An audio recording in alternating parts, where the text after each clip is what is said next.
আমরা আজকেও আন্দোলন করছি, আজকে আমাদের আজাদি মার্চ হচ্ছে। তো এখন আমাদের এখান থেকে একটা স্পষ্ট কথাবার্তা যে আমরা বিগত দিন কোনো আশ্বাস পাই নাই, এবং আজকেও আমরা এখান থেকে স্পষ্ট জানাই দিতে চাই এইটা যে যেই বাংলাদেশে 24 ঘন্টার মধ্যে আপনি ভোটার আইডি কার্ড করে দিতে পারতেছেন, যে বাংলাদেশে আপনি 24 ঘন্টার মধ্যে প্রথম আলো, ডেইলি স্টার এবং ছায়ানটের মতো জায়গায় আক্রমণ হয়েছে বা ভাঙচুর হয়েছে সেটাকে আপনি আইডেন্টিফাই করতে পারতেছেন, ধরে অ্যারেস্ট করতে পারতেছেন, জেলে দিতে পারতেছেন। কিন্তু সেই বাংলাদেশেই একজন মানুষকে একদম টার্গেট কিলিং করে, পরিকল্পিতভাবে টার্গেট কিলিং করে হত্যা করা হচ্ছে, খুন করা হচ্ছে। সেই মানুষের খুনি আবার বাংলাদেশ ছেড়ে অন্য দেশে চলে যাচ্ছে, আপনারা তাকে সেফ এক্সিট দিচ্ছেন। তাহলে আসলে বাংলাদেশটা কোন জায়গায় আছে? আপনারা কি করতেছেন? আপনারা যেই দেশে 24 ঘন্টার মধ্যে আপনি সুবিধা দিতে পারছেন, সেই দেশে 24 ঘন্টার মধ্যে আপনি যে ভুক্তভোগী, যে খুনি, যে এই ধরনের হত্যাকারী, সে হত্যাকারীকে আপনি সেফ এক্সিট দিচ্ছেন, আপনি তাকে আইডেন্টিফাই করতে পারতেছেন না, তাকে ধরতে পারতেছেন না। এই ধরনের প্রশাসন, এই ধরনের সরকারকে আমরা ধিক্কার জানাই।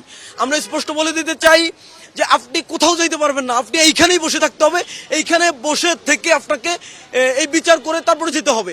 আরেকটা স্পষ্ট কথা, সেটা হচ্ছে হাদি ভাইয়ের বিচার না হওয়া পর্যন্ত কোনো নির্বাচন হবে না। বাংলাদেশের নির্বাচন হইতে হইলে হাদি ভাইয়ের হত্যার বিচার আগে হইতে হবে, হত্যার বিচার না হইতে কোনো নির্বাচন হইতে পারবে না। আপনার ধৈর্য শুধু খুনির বিচারটা করেন, তো আমাদের আর কোনো দাবি নেই, শুধু এই একটাই দাবি, শুধু তার বিচারটা। সে তো একটা কিছুই চাইছে, সে তো এই দুনিয়ার ক্ষমতা চায় নাই, টাকা চায় নাই, পয়সা চায় নাই, কিচ্ছু চায় নাই। তারা শুধু একটাই যাওয়া ছিল, যদি তারে কেউ মাইরা ফেলায়, ধৈর্য শুধু বিচারটা করি। তো আমাদের ওই একটাই দাবি, শুধু তার বিচার। বর্তমানে বিচারহীনতায় এক প্রকার বাংলাদেশ চলছে। হাদি ভাইয়ের হত্যাকাণ্ডের আজকে 1 মাস হয়ে গেল, কিন্তু এখন পর্যন্ত আমরা দেখতে পাচ্ছি ফলপ্রসূ কোনো বিচার কিংবা আমাদের যে প্রশাসন আছে তাদের কোনো নড়াচড়া নেই। তো আমরা হাদি ভাইয়ের স্মরণে, হাদি ভাই যেভাবে প্রচার প্রচারণা করতো, আমরা ঠিক সেভাবেই প্রচারণা করে বরিশালে ফুটিয়ে তুলতে চাই।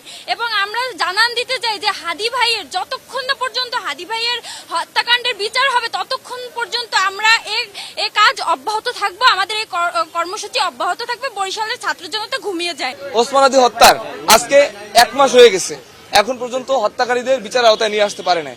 আমরা বরিশালের ছাত্র জনতা ওসমান হাদি হত্যার বিচারের দাবি বারবার জানিয়ে আসছি।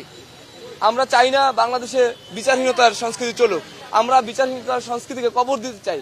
আমাদের দাবি এবং আমাদের চাওয়া একটাই, ওসমান হাদি হত্যার বিচার। আমরা চাই হত্যাকারীদের এই দেশের আইনে সর্বোচ্চ শাস্তি যেন নিশ্চিত করা হয়, এবং এই হত্যার সাথে যারা জড়িত, হত্যাকারীদের যারা আশ্রয় প্রশ্রয় দিয়েছে, প্রত্যেককে বিচারের আওতায় নিয়ে আসতে হবে। এই প্রতিবাদী, এই দাবিতেই আজকে আমাদের বরিশাল ছাত্র জনতার আজাদি মার্চ।